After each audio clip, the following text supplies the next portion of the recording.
Καλησπέρα σας κυρίες και κύριοι. Ο Δήμος Νέστου ως επικεφαλής εταίρος στο έργο με ακρονίμιο Bridges στα πλαίσια του προγράμματος Black Sea υλοποίησε τη δράση Περιφερειακή Συνάντηση για την παρουσίαση των αποτελεσμάτων του έργου στην Ελλάδα με μικρομεσαίες επιχειρήσεις του αγροδιατροφικού τομέα, επαγγελματικούς οργανισμούς και όλους τους ενδιαφερόμενους από Δήμο Νέστου και Περιφερειακή Ενότητα Καβάλας και Θάσου την περασμένη Τετάρτη 1η Μαρτίου στη Χρυσούπολη. Πρόκειτο για μια ανοιχτή για όλο το κοινό συνάντηση, για την οποία έδειξαν ιδιαίτερο ενδιαφέρον τόσο οι επιχειρηματίες που δραστηριοποιούνται στον αγροδιατροφικό τομέα, όσο και οι εκπρόσωποι του Δήμου Νέστου που παραβρέθηκαν σε αυτή. Παρόν και ο Δήμαρχος Νέστου κ. Σάββας Μιχαηλίδης, ο οποίος απίφθινε σύντομο χαιρετισμό, ευχαριστώντας όλους όσοι συντέλεσαν στην επιτυχία υλοποίησης του προγράμματος και σε όσους συμμετείχαν σε αυτό. Από πλευράς διοίκησης Δήμου Νέστου, παρόντες επίσης οι αντιδήμαρχοι Αναστάσιος Νικολαίδης, Δημήτρης Βλάχος, Φώτης Σινιώρης, ο εντεταλμένος σύμβουλος Γιώργος Κιωτζένης και ο πρόεδρος της Σχολικής Επιτροπής Ζήσης Κογκαλίδης. Παραβρέθηκε επίσης ο Περιφερειακός Σύμβουλος Αναστάσιος Ναθαναηλίδης, ο πρώην πρόεδρος του Αγροτικού Συλλόγου Νέστου Κωνσταντίνος Ζιγούλας, ο γεωπόνος αγρότης Κωνσταντίνος Μπακέας, ο κύριος Θωμάς Παπαδημητρίου από τη Θασίων Γη, ο κύριος Παναγιώτης Περαμιχλής επιχειρηματίας, μεμονωμένοι αγρότες και εκπρόσωποι συνεταιρισμών, αλλά και οι εκπρόσωποι της εφημερίδας Φωνής του Νέστου, που κάλυψε δημοσιογραφικά και προώθησε το εν λόγω έργο με τον εκδότη κύριο Δημοσθένη Καμαρίδη, τον αρχισυντάκτη κύριο Δημήτρη Καμαρίδη, την Μαλαματένια Λατζά, τον Κώστα Γιαλαμίδη και την Αγάθη Μαστορίδου. Η Περιφερειακή Συνάντηση του Δήμου Νέστου ξεκίνησε με καλωσόρισμα εκ μέρους του Δημάρχου Νέστου κύριου Σάββα Μιχαηλίδη. Ο κύριος Μιχαηλίδης χαρακτήρισε ως σημαντικό το εν λόγω έργο, άσχετα από το αν πολλές φορές αυτά τα έργα που βρίσκονται λίγο στο θεωρητικό, αλλά εμπολής υπόσχονται το πρακτικό μέρος, δεν έχουν την πολύ μεγάλη συμμετοχή.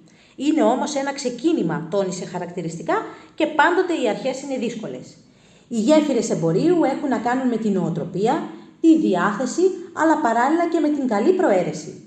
Η ανταλλαγή όλων των πρακτικών και μεθόδων που μπορούν να κριθούν ωφέλιμες μεταξύ των μερών που έχουν παρεμφερεί ή ίδια αντικείμενα δράσης στο εμπόριο και η όλη προσπάθεια που γίνεται μέσα από αυτό το πρόγραμμα δημιουργεί κατάλληλες συνθήκες και η γνώση ή το ενδιαφέρον μπορεί πολλές φορές να είναι ένας καλός προάγγελος ή παράλληλα μπορεί να είναι και ένας σωστός διαμεσολαβητής προκειμένου οι επιχειρήσεις να βαδίζουν σωστά.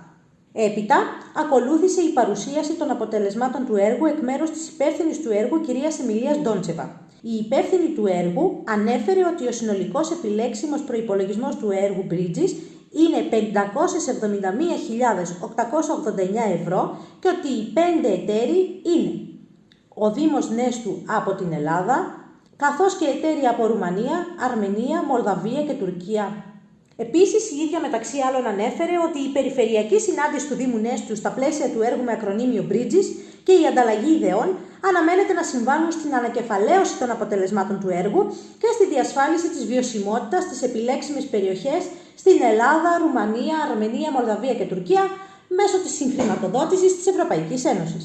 Μετά τη λεπτομερή παρουσίαση των αποτελεσμάτων του έργου, όπου εξηγήθηκε ακόμη και το πώς τα επόμενα 3 χρόνια μετά τη λήξη αυτού θα μπορέσουν οι επιχειρήσεις να διατηρήσουν τις σχέσεις και τις επαφές τους, και αφού παρουσιάστηκαν το αντικείμενο, τα ωφέλη, το οικονομικό περιεχόμενο και οι στόχοι του έργου, ακολούθησε μια εκτενή συζήτηση με ιδιαίτερα ενδιαφέρουσες ερωτήσεις από τους συμμετέχοντες.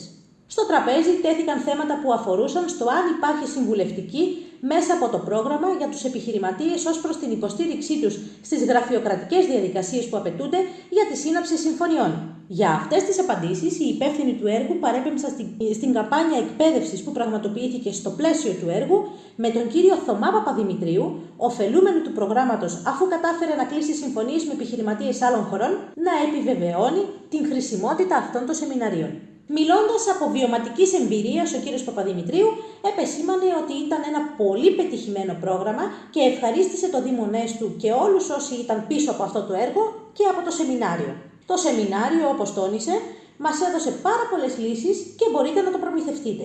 Όμως, το θέμα είναι ότι θα πρέπει να περάσουμε από το στάδιο αγρότες και να γίνουμε επαγγελματίες αγρότες. Δεν μπορούμε να περιμένουμε τα πάντα από το Δήμο Νέστου, το Δήμο Θάσου ή από την περιφέρεια, επισήμανε μεταξύ άλλων ο κύριος Παπαδημητρίου, τονίζοντας ότι πρέπει να βάλουμε και εμείς το χέρι μας στην τσέπη. Ο ίδιος συνέχισε λέγοντας ότι η εταιρεία Lever, που ήταν και ο συντονιστής του έργου, έχει επιστήμονες που μπορούν να μας δώσουν λύσεις, αλλά θα πρέπει να δράσουμε σαν ομάδες και όχι ο καθένας μόνος του για να έχουμε τα επιθυμητά αποτελέσματα. Σαφώς, χρειάζεται να είναι ο Δήμος Νέστου ή όποιος άλλος μπροστά για να έχει ο λόγος μας ένα κύρος. Εγώ, τόνισε ο ίδιος, επειδή ακολούθησα πιστά το συγκεκριμένο πρόγραμμα, έχω συνεργασία για φιάλες λαδιού από χώρα του προγράμματος, ενώ έχω έρθει σε επαφή για να κάνω εξαγωγές ελαιολάδου στην Αρμενία και στη Μολδαβία και έχω και κάποια ραντεβού για τη Ρουμανία. Τέλος, ο ίδιος σημείωσε ότι ακούγεται πάρα πολύ όμορφο αυτό, όμως έχουμε τη δυνατότητα να ανταπεξέλθουμε σε κάτι τέτοιο.